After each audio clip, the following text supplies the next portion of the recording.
What do CEOs need to know about sales these days? A lot. Outdated sales strategies and tactics plague most companies today. Listen to what innovative CEOs and experts have to say about how to change all that with Sales Talk for CEOs. Welcome to Sales Talk for CEOs. Today, we're on one of my favorite topics, go-to-market strategy, better known as GTM strategy. And I think there's even a big question sometimes about what is that? Well, it's certainly an alignment between sales, marketing, and customer success. But I like to think of it as much bigger than that. It's truly alignment for your entire company around the customer and what the customer needs. Now, a big part of go-to-market strategy today is generating the demand that's needed so that your salespeople can be on the phone with people who want to buy, right? And there just aren't enough of those conversations going on anymore. I mean, I talk to salespeople all over the country, really all over the world, telling me they don't have enough conversations each day with people who can buy from them. So what are we doing about it, right? Well, in my world, I hear CEOs saying, well, we need better marketing because we've got to drive demand. We need those marketers to help us, right? And we're out there doing all kinds of things like trade shows and doing webinars and sending email and sending things in the mail. So many tactics, right? But what is it that CEOs really need to know about marketing and how it aligns with the whole entire go-to-market strategy so that your company can succeed and thrive? And that is why I am so excited to have someone I just met on LinkedIn on the show with me today. And that is Garrett Mehrguth, and he is with Directive. Welcome to the show, Garrett. Thanks for having me, Alice. Great to be here. It's exciting. So thanks for having me. You have done some remarkable things, and I love following you on LinkedIn because you are out there as a CEO should be, right?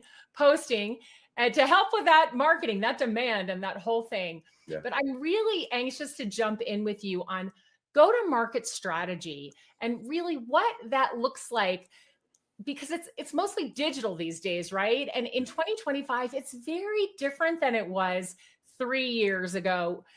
Definitely different than 10 and 20 years ago. But it seems like a lot of CEOs are stuck way back there trying to use the same strategies and tactics, and they're just not working. Yeah, I think, what's happening is a lot of CEOs, I think, are outsourcing parts of the function to other executives on their executive team, whether that's their CRO, the CMO, maybe VP of sales, VP of marketing. I think they're just actually a layer outside of it. I think I don't know if there's a lot more initiatives or channels or tactics or areas of your business that when you focus on them have such incremental value to your own time and your own leverage. So I'd say the biggest thing that CEOs aren't getting about go-to-market strategy today is they're missing the first principle in B2B, and the most important principle, which is your entire sales marketing function needs to be all driven by and foundationally aligned with your total addressable market. And people really skip this step. And even when they do this step, they don't inspect fully this step. And so what I mean by that is you've got your sales org and they're dialing, they're calling people, they're sending LinkedIn messages, they're sending emails, they're trying to break into these accounts. You have events, right? They're maybe doing private dinners on the private side, or they're doing sponsorships on the kind of bigger conferences. And then you've got your marketing team who's maybe running LinkedIn ads or Google ads and doing content. And what you want is everyone operating off of your total addressable market. So what that means is you need to take your current customers, enrich their data in a platform like a Zoom Info or something of that nature, and then run a regression analysis to say, okay, what makes someone statistically significant a good fit for our organization, where they're going to hit our ACV, they're going to fit within our sales targets, they're going to essentially be able to transact with us. And once you have that, you go find every company in the regions you operate globally who fit that same criteria. Maybe they have to be running on Microsoft Azure, have over 10 developers with cybersecurity in their title, and have over 200 employees. Maybe they have to have raised a Series B. Maybe they have to have some type of API integration. whatever that is, once you understand your kind of firmographic, technographic, and demographic criteria, you can then find everyone who matches that, manually verify all of them, whether it's 100,000 or 10,000 accounts, love your list, feel great about your list, and now you can be much more dynamic with your capital and your strategy because everything's going to a manually verified named account that you know hits your ACV and your hiring criteria or your winning business. Yeah, like exactly, right? And I think this is where so many companies are going wrong. The CEO doesn't actually even know whether they are targeting the right audience. And they're either way too broad or not focused on the right things. And they have lists of companies and the people in those companies that they want to talk to, but they're not really even sure if those companies are the right fit or would really buy from them, right? And I know people are always asking me, well, how do you know that before you know them? Well, you know because you do the research and you put the time in to build an extraordinary list, not just a list. And I think, Garrett, the problem is people are going for such tremendous volume because they're using old tactics that don't work anymore, and it requires more and more volume versus slimming down like you're talking about and going for the quality of companies that they really will want to do business with. Yeah, and I think the key is not sacrificing either. I think you can have quality and quantity if you go about your process using modern technology. And like right now, like so I did school like 12, 13 years ago. I got my degree in economics in like 3 years, but it used to take me weeks to run a regression analysis. I can run a regression analysis on a massive data set using ChatGPT in 13 seconds. And it can get me to what exactly is the statistically significant character trait that's publicly available of an organization that makes them a good fit for my company. And once you understand that, it lets you be aggressive, right? Because I can upload that list to CTV and I can now run now commercials for some non-sexy, boring B2B company that I can make sexy, compelling, and creative because I know exactly who I'm advertising to. I'm not buying a spot on the Super Bowl and advertising to everybody. I'm essentially saying, okay, I got my list. SDRs, you're hitting these people up, you're calling them, you're connecting. Marketing, you're running television commercials, you're running LinkedIn ads, you're running Meta ads, but it's only to my list. What that's events, you're allowed to do any events you want. This is our CAC, but it has to be an account and a title from this list. Once you create that foundational excellence, your creativity creates growth because every impression is now in its first principles valuable. It's no longer, hey, sales, did you like that lead? Hey, sales, how was this one? Hey, sales, how was this one? It's everything you're doing is unified around a future buyer of your products or services. And that allows you to be aggressive with your organic capital allocation and start to push top line revenue growth. Absolutely. And then when those people, those humans finally know you well enough to say, I want to talk to a salesperson, they actually want to schedule that appointment and talk and learn because they have gotten the opportunity to know you through all of these other mediums because you directed all of your messaging to them because they are your truly ideal customer, right? And you don't have to have this big, broad messaging hoping that you're going to catch someone in that crazy net. You got very, very specific messaging. You know, what's interesting about this to me is that I've had companies ask me, well, how do you do that? Like, how do you know? Well, it's pretty easy if you're already in business. Not as easy when you're a startup. Yes, but if you have years of customers to look at, you analyze your own customer base first. I mean, it's amazing to me. It blows my mind, Garrett, that people don't think of that. But here's a little gold mine. It's called your customer base. Yes. Rank them, rate them, right? And figure out which ones are whatever you consider the best because they have these things or do these things. Yep. And then what do they look like? What do they all have in common?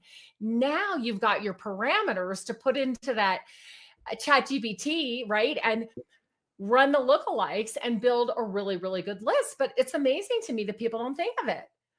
No, I mean, the customers are right there. You have their URLs and all you gotta do is enrich them. And then you start to learn, okay, all of our customers have this technology. All of our customers have over X amount of employees. All of our customers are in these regions. All of the people who ever bought from us have these titles. All the people who've never bought from us have these titles. The data is right there. Even for the worst data organized companies in the world, you can figure it out. Everybody knows. What I like to tell everybody is everybody knows their customers and everybody knows how many proposals they gave in a month.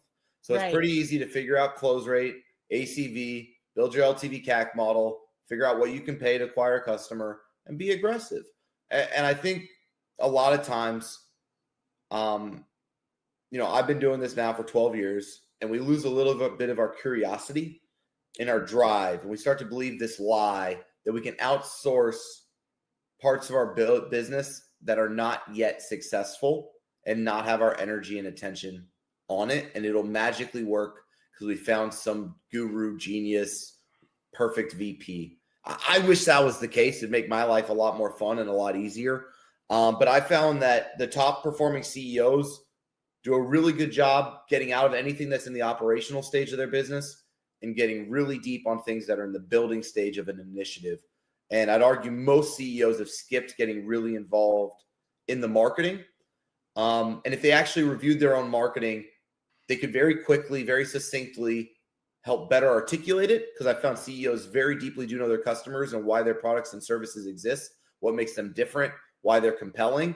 And I haven't found a lot of CEOs that if they actually looked at their own marketing would agree with what they're articulating and its quality and its targeting.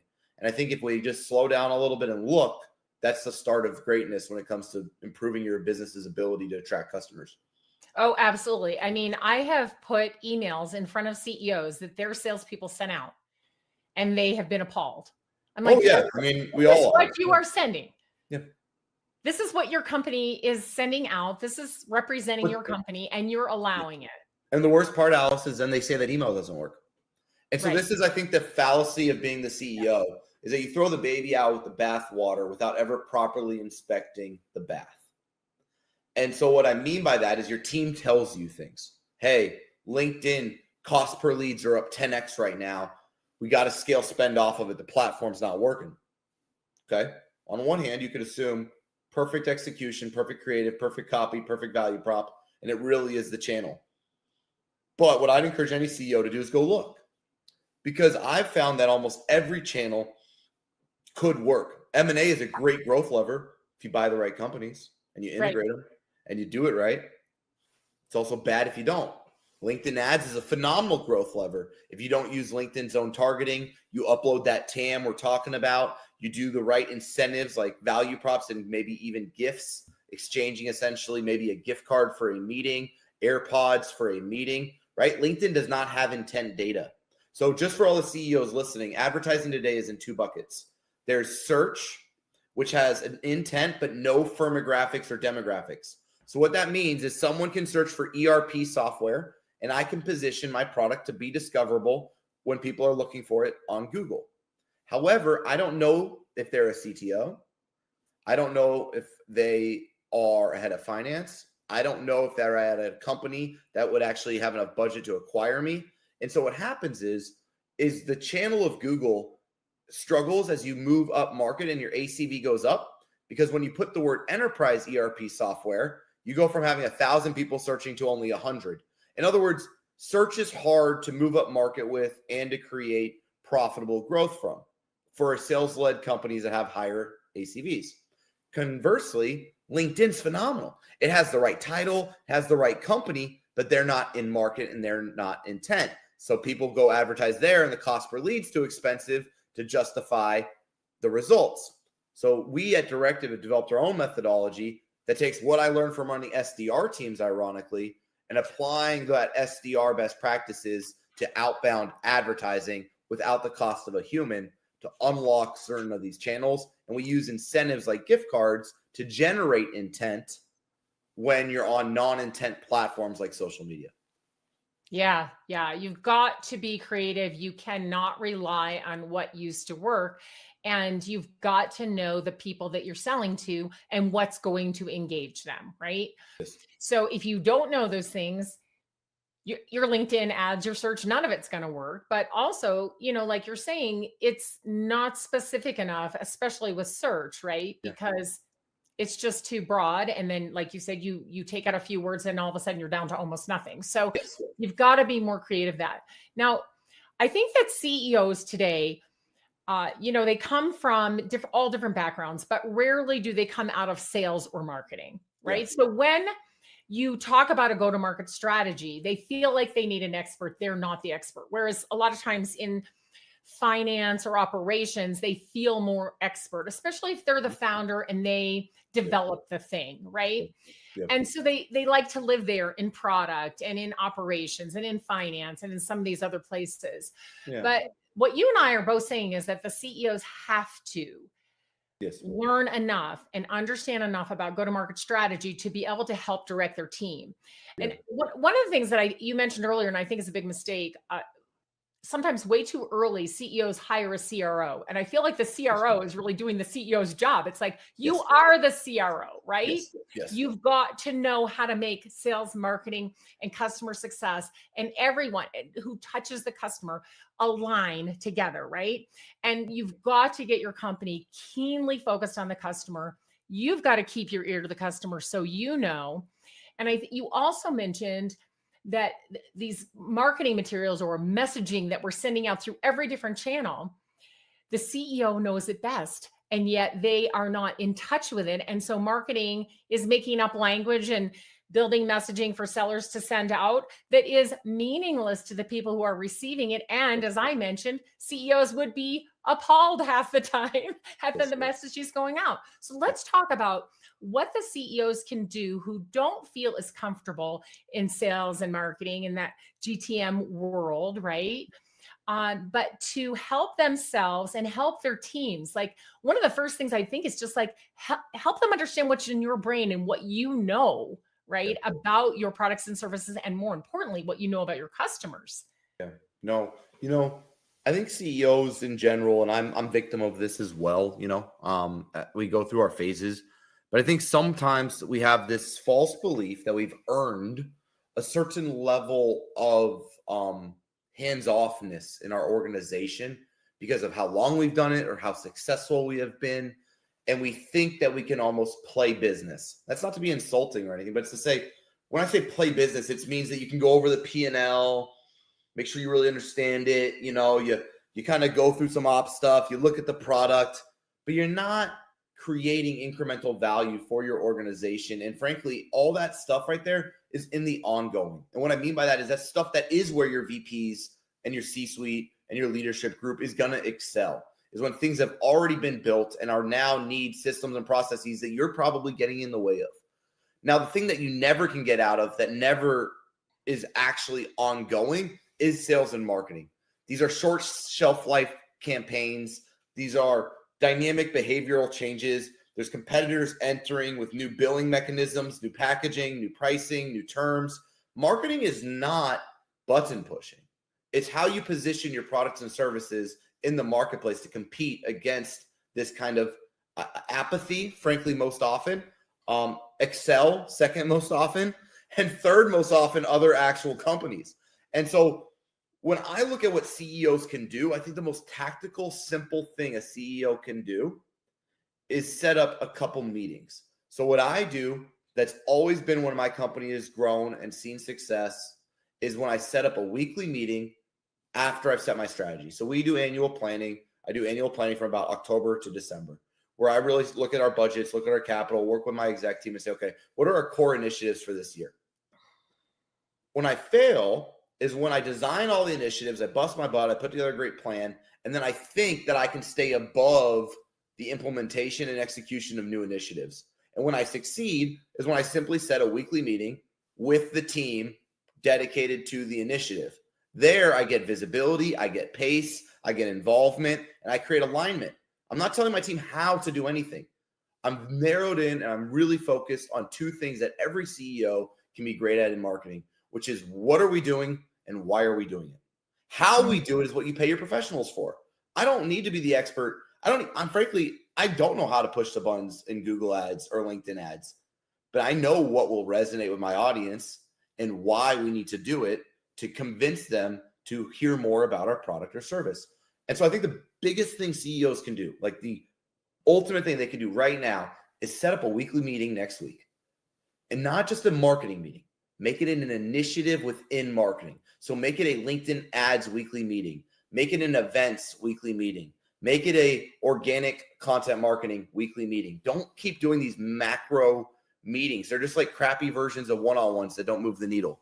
Get in the micro, get in core initiatives, get into real purposeful things, set goals, and start hitting goals. You're going to have a lot more fun too, by the way. Yeah, and you'll learn, right? So if you see that this team has got this LinkedIn ad running and they're not getting results, and like you're saying, you're asking them, what are we doing? Why are we doing it, right?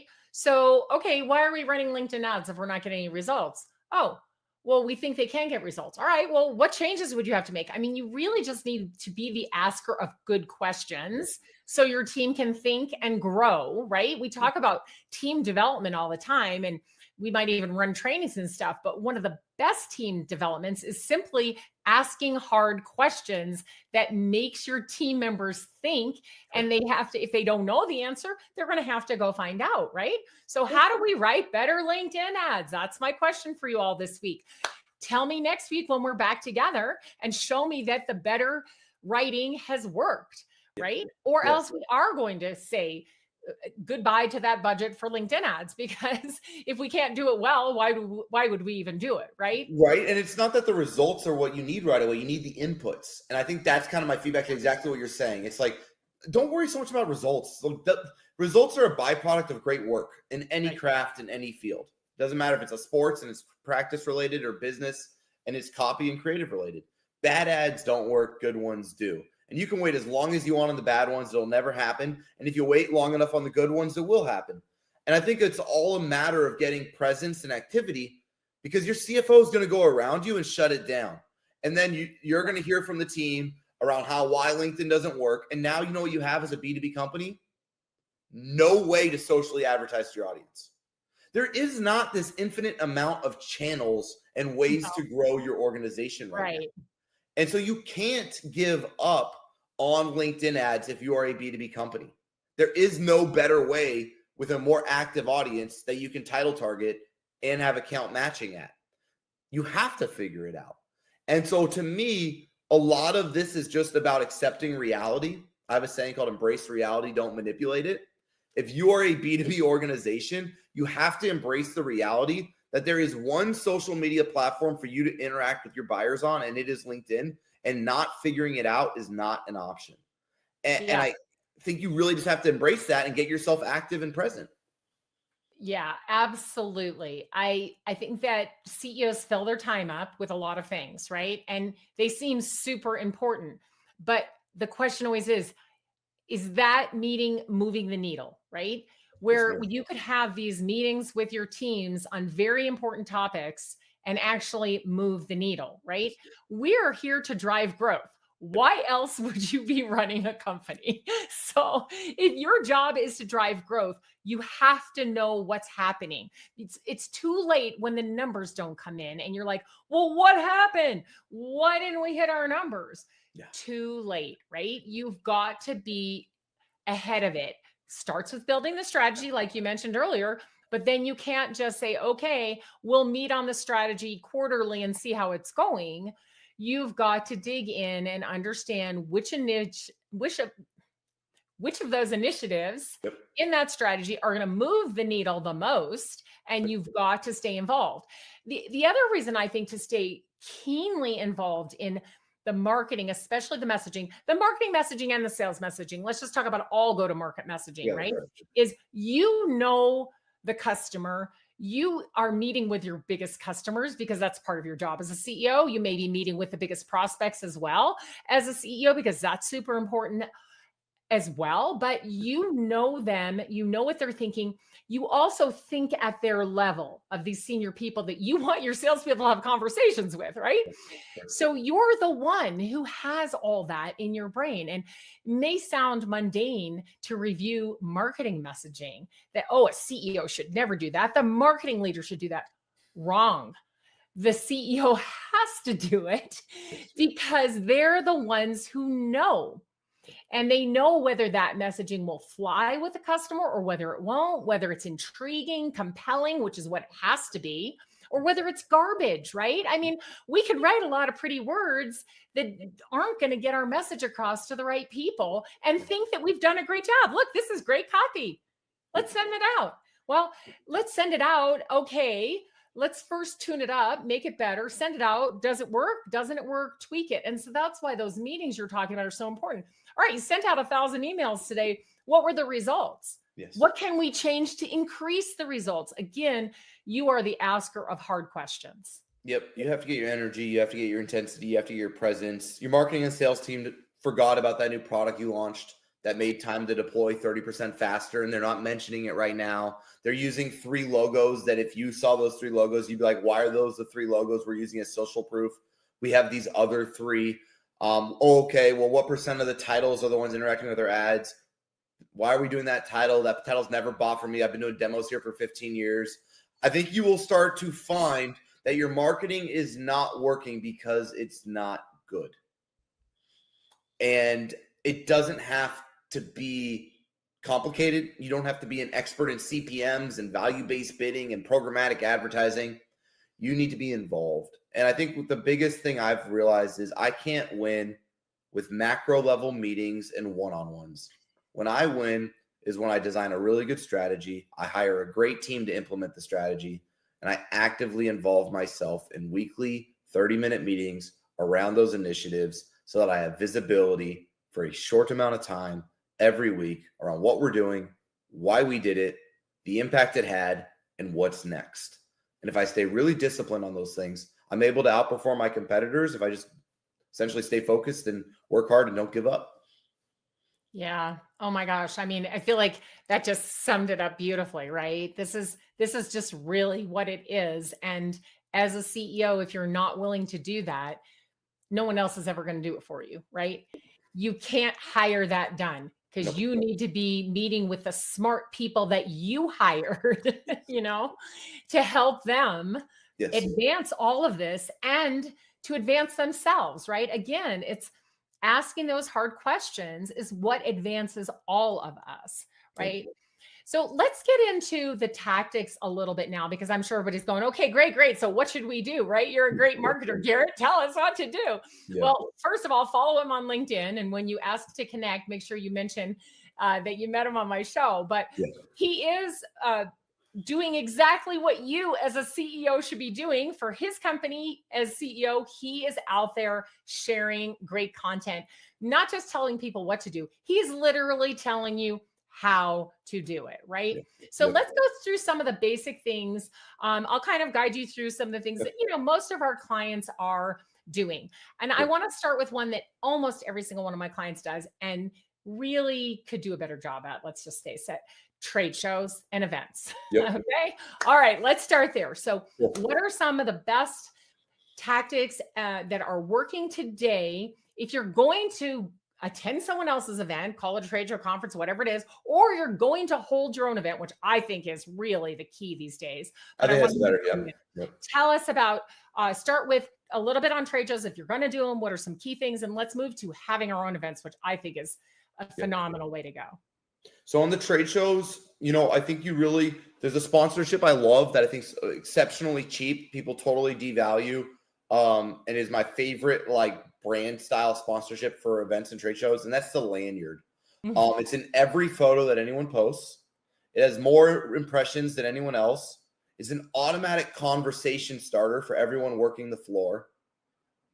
Right? Where do you work? Actually, at the company around your neck.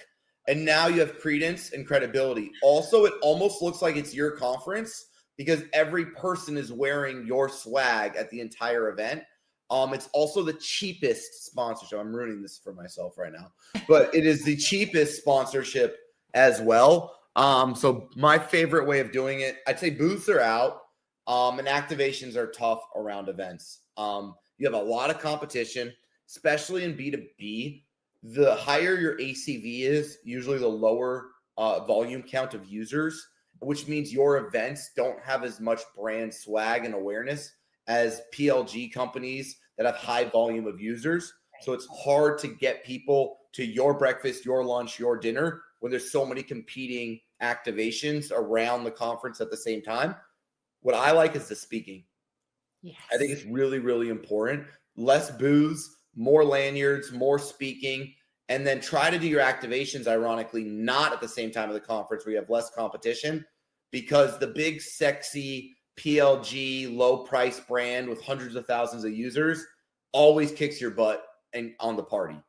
Like, it's just as hard to get your people that like enough audience there. And you're gonna get a lot of last second cancellations. But we have, I think, cracked the code on private events at Directive after a long time. And that's actually been starting to work for us. And we were doing some really unique things. This is not me. This is definitely my team. Hang But they on there came for up with one this second. I just want to pull a couple notes out because you said some really Cool. key things. I want to hammer Yeah. on those for the CEOs who are like, because they're always asking me, should we do trade shows? What's the ROI? We're not getting enough leads. Yeah, you're not getting enough leads for the exact reasons that you said. Yeah. It's really hard as a small brand. And even if you get a 20 by 20 space and spend $150,000 on a booth, you cannot compete with these gigantic brands. And they're going to get a better space and they're going to get better traffic and all of that. So we've got to be different if we're going to do it. I love the lanyard idea and the speaking. I always recommend if you can Number one ROI channel, Alice. get a One. speaking spot, right? Because people will wait for you after you talk. And then if you do have a booth, they'll follow you back to your booth. And now you have people in your booth. Oh, my AEs and SDRs are obsessed when I speak because I just get a bunch of business cards. I do connections with all those people I spoke with, and their close rate's at like 50%. Yeah. It is by far the best way to do events is around thought leadership. And then honestly, just send a lot of reps and work it, grind it out. Like a little trick you can do is you can search on LinkedIn with people who are stating that they're attending the event. So search on LinkedIn. Just use the hashtag. You use their hashtag and you can on LinkedIn, people don't even know they can search by hashtag. You can see everybody who's posting about the show and you get them in advance, right? Before you ever even get there. And there's a company, Vendalux, that'll give you when you can't get the attendee list because a lot of organizers aren't giving it to you now. This company called Vendalux that will give you all the attendees, and then you can actually schedule meetings pre-event. So right now what I do is I use more on travel and entertainment than I do on booth, and I just flood the floor with reps, and we try to hold as many conversations as possible and do it more with headcount and speaking and creative sponsorships like the lanyard. The only time I want to be a booth that will work is if I'm the only booth. So let's say Directive goes to a manufacturing conference and I'm the only marketing agency. That I'm down with, but I can't get a booth at a marketing conference. I'll get my butt kicked. No, exactly. I just did that with a client recently. They were at a humongous show and they were the only ones who sold UCAS. And they had a really good looking booth and a nice space, and it worked, and it was fantastic. All right. So if you're going to do shows, you got to be creative. You got to do it differently. Don't just get a booth, put some people there and hope that someone comes by. Right now, let's talk about, it sounds like you and I are both on the same wavelength on these private events. My clients that are doing private events are hitting a home run. Tell us about how to do that. Okay, we've done two things that changed the game for us on private events that were really creative. I did not come up with, my team came up with and totally crushed and changed it. So a couple first principles is that the perceived value of the private event has to be a minimum of $300 in my opinion. If it's anything less than that, you have a lot of no-shows, a lot of cancellations, and it's kind of tough. So some of the events we're doing, 2 weeks from now, we've got a suite at the Knicks games at Madison Square Garden. That's a $13,000 suite for about 20 people. We aim for about 25% customers, 75% prospects. We'll do the Lakers game at Staples Center or Crypto. But what we're actually seeing work the best is Michelin star dinners, where we can actually get the cost at about $8,000. And our audience of marketers is more artsy than it is sportsy. And so depending on your ICP and who you're kind of trying to market to and get there, but here's what they're doing that's the best. They're requiring anyone who wants to go to our Michelin star dinner at a famous top 10 restaurant, like not in that state, but like globally, they have to do an intro call before the meeting. So they have to do an intro call with our sales org before the event, and they get a +1. What that allowed them to do is they're no longer canceling on us because of their partner or their spouse is mad that they're leaving or someone's got to watch the kid. Now they're canceling on their partner or spouse who they invited to a game, and our attendance rates have skyrocketed by allowing people to bring a plus one and then take an intro call before the event. And that's been a game changer for us.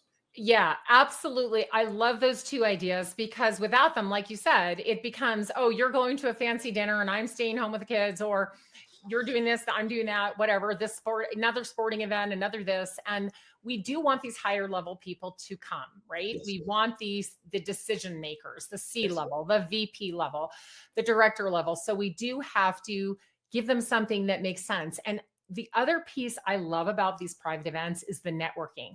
So Yes. now you're coming to this event that I'm holding for you and others like you that you will want to meet because they are crushing it in their field just like you are. And that's why you were invited. We're not just inviting anyone. We're inviting very high level people from companies that are doing well, that we want to surround ourselves with and do business with. And likewise.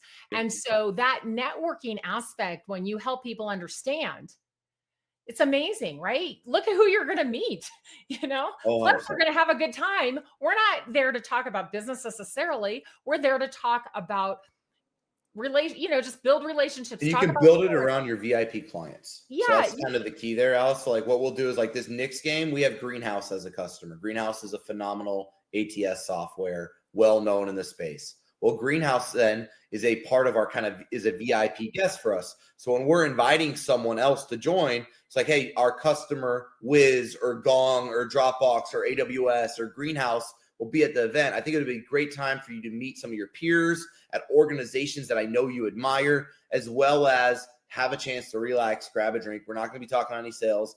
Any sales we talk about, we're going to do an intro call before. This is a great time. Network, enjoy yourself, bring your spouse. Show them how amazing you've been in your career and everything you've accomplished. Take them out on a special night on us.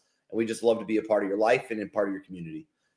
And that approach has got us to actually get C-level and V-level and SVP level execs from name brands to come out, and really been a fun experience also for us, frankly, in attendance, to just enjoy other people's company and have a fun time at an event. Yeah.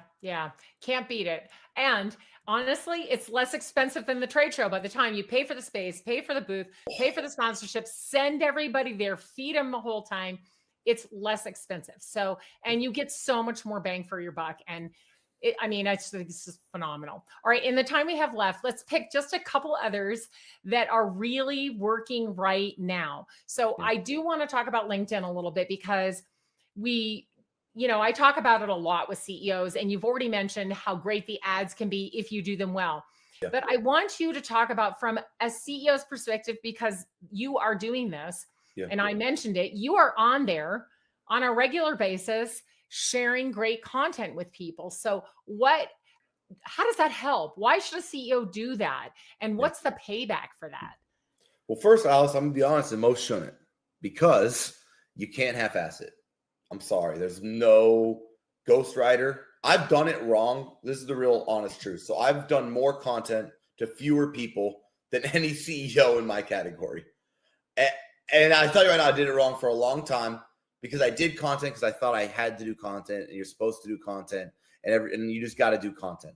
And so I would type something up that was mediocre and surface level at best. I'd publish it.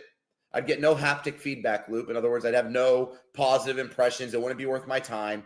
And once again, cruddy inputs in, crappy output out. And the truth is, I started taking it serious in July. So in July of last year, so I've done over 2 million impressions for my companies from my content since July. I never even got close to that in my career. And what happened, and this is the truth, and I'll remember this story because there was a gentleman that I admired when I was getting started. His name was Larry Kim, and he ran a company called WordStream. And Larry was prolific at creating content. I remember I walked up to him at a conference, and I just said, hey, I'm Garrett. I really love your content. How do you do it? I want to create content. What's your secret? Like, do you have like a software you use, a tool, or a team? And he looked me dead in the eye and he said, I just sit down and write every day. And that I knew for 5 years before I actually did it. But I'll never forget it, because that's my honest advice. Is the reason I've done well on LinkedIn is not because I'm some special writer, not because I have some tactic or secret. It's because I sit down for over an hour every night after I've already worked 10 hours and I'm exhausted. I've got 3 kids under 5. I'm running 3 to 4 different companies right now. I've got over 150 employees. I'm not like just playing business over here. And I get back and I still write. And it's hard. Some weeks I don't want to do it. Other days I feel inspired, but I just write. And I write till I think it's good enough that I would want to read it myself. Did I learn anything from writing this? Would someone really gain knowledge? Do I actually put my heart and soul into it? Am I creating depth and insight? Am I developing a literary style just by kind of consistently doing it? Am I having fun? Is it artistic for me? There's just no way to fake it. There's no ghostwriter. There's no way to just put something up on LinkedIn. It will not work. But if you sit down, you write a good hook, you got to write a good hook. So you got to write a good hook. Like if I'll give you a LinkedIn post that does well. I wrote a hook like I spent $38,747.63 on Sales Loft and never sent a single email. Here's what I learned. Something like that will do well on the platform. Okay. And then you go into the details. You have to have a hook. You got to play the game a bit. I'm sorry. It's just the nature of it. You got to write a good hook. But then go really think, what did you learn from it? Right? Did you change your procurement process?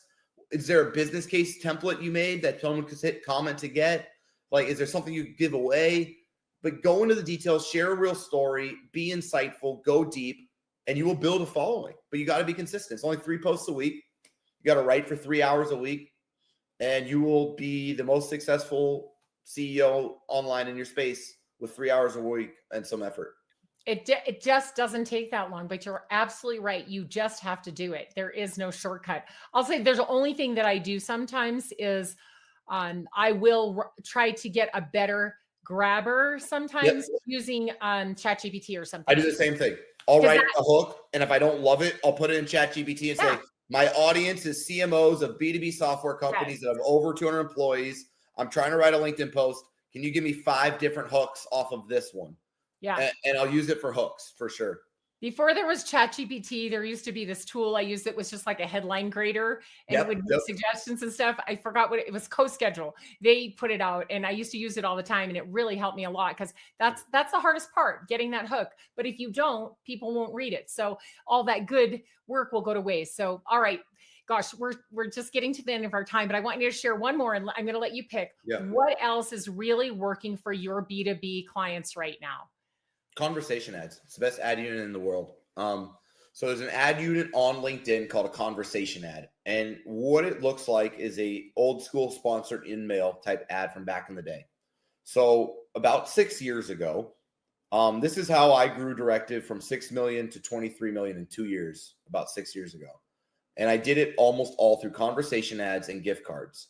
So we were the ones who pioneered gift cards in exchange for a demo. About 6 years ago at Directive. That was kind of our baby, and we really blew that up. And what happened is, it's kind of a fun story, so I'll share the story with your audience. We had a contract with Sendoso. I was doing Sendoso's marketing at the time. They're an outbound gift-giving software. I was doing their marketing. Company. Great company. Look it up, everybody. Sendoso, Chris, the CEO, who's been on the show. You can find that episode and listen. Really good company. And I was doing all their marketing, and I was using their product. Well, the renewal was coming up in a week. My marketing team forgot about it, and they don't roll over the credits. So we had $16,000 in the platform that we needed to spend in 1 week. My head of marketing, she was awesome. She's still awesome. Said we should do gift cards, and we should use these with this new ad unit called conversation ads. Our SDR team's doing great, but we could choose to even send it from you, Garrett, or from one of our VPs or one of our C-level execs. So what conversation ads is you write a message, let's say 300 characters on LinkedIn, and you select the sender. It could be anyone in the company. So imagine if you could get your CEO to send 500 outbound LinkedIn messages a day, for example, right? So they get me, I write the hook, we write the ad, and we offer a $105 gift card in exchange for a 30-minute intro call. Well, 6 years ago, running that campaign, which we're still running today, and we always are testing, but still kind of similar campaign, in 18 months, we built that 10,000 accounts we wanted, that list we talked about earlier, Alice. We held sales calls with 6,800 accounts in 18 months. Wow. Through conversation ads.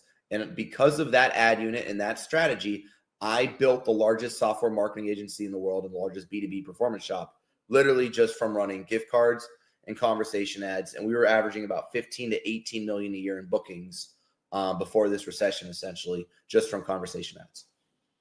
Unbelievable. All right, everybody, you've got to look into those. Of course, if you need help, call Garrett. He'll get you in touch with someone on his team to make sure it happens.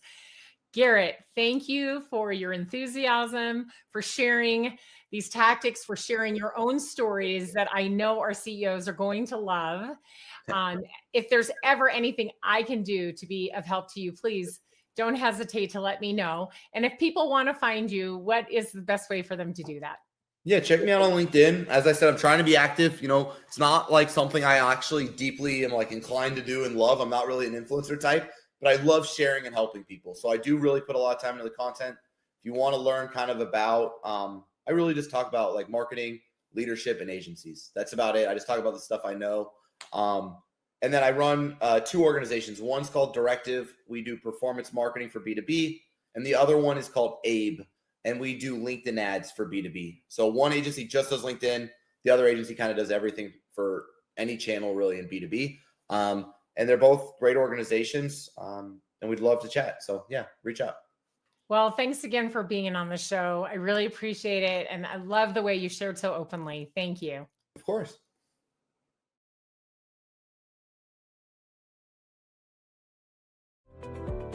If you enjoyed the show, please like and subscribe, and we'll